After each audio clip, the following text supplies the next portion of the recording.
can't just be the good guy and expect to live, okay? Not anymore.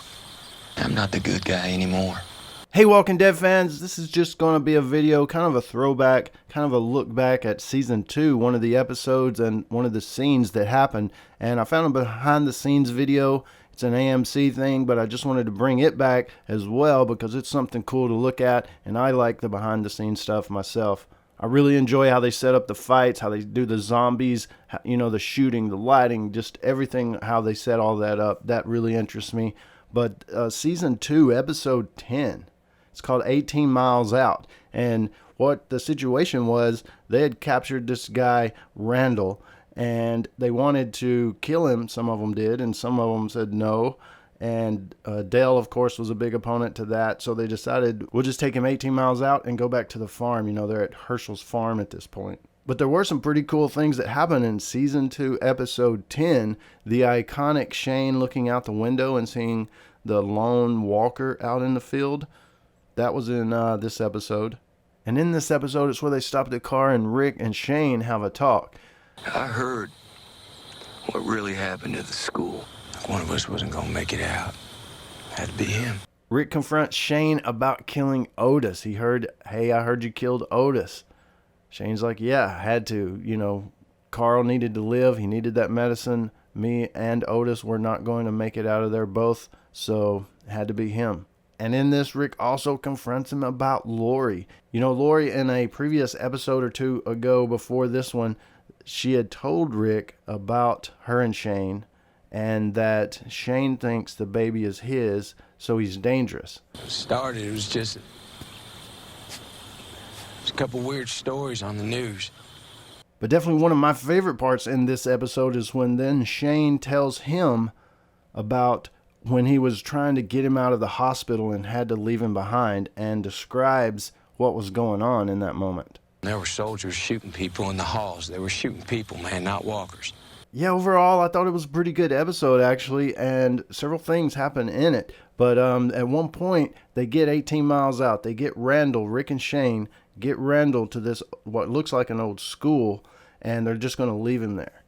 But then as they're walking away, he's hollering at him and he says, I went to school with Maggie. And that, of course, changes everything because, well, he knows Maggie. He knows Herschel. He knows where the farm is. And if he goes back to his group, whoever he was with, he can tell them where they're at, and suddenly they're in danger. So Shane pulls out a gun and is just going to kill him. And Rick's like, no, not like this. And they get into a fight. And it's this fight that we're going to look at the behind the scenes of.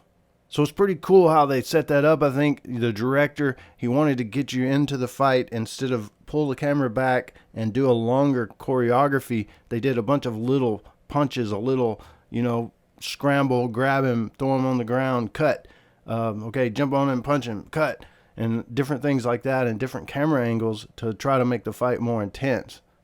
And one thing I thought was cool about it, the stunt people, the stunt coordinators and the stunt actors, they were actually there, as you'll hear the stunt coordinators say, they were there just to show the actors to play out the fight so the actors could watch and so they could use each other and work with the actors and themselves to show the actors how it's all done. The reason I have two stunt guys here that might not even make camera, the actors might do everything, is I have them here to set this stuff up. So the real actors actually do about 90% of all the real stunts or the fighting.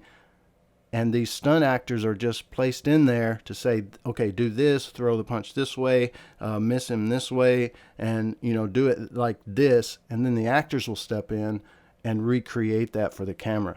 A lot of times just demonstrate it so the actors can see how it's done, and then they can actually duplicate it on film.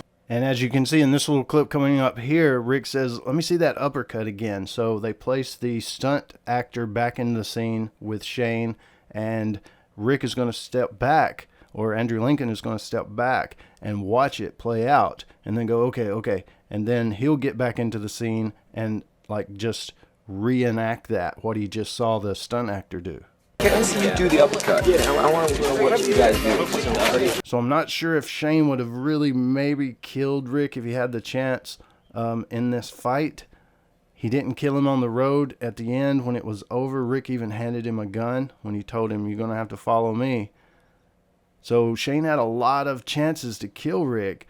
You know, he even pointed the shotgun at him in the woods. So I have to say, if Shane would have got rid of Rick in this scene, or in this scenario, and went back without Rick and without Randall and said it all went sour, things would have worked out better for Shane. Shane would have been alive. He would have got Lori and Carl and the unborn kid. He would have surely become the leader of the group. But that's not how it played out, probably for the best.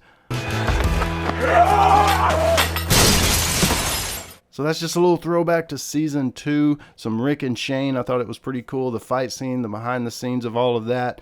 Really thought it was cool and wanted to talk about it. Throw that discussion out there. Let me know what you guys think in the comments below. And as always, thanks for watching. Stay tuned for more dead stuff.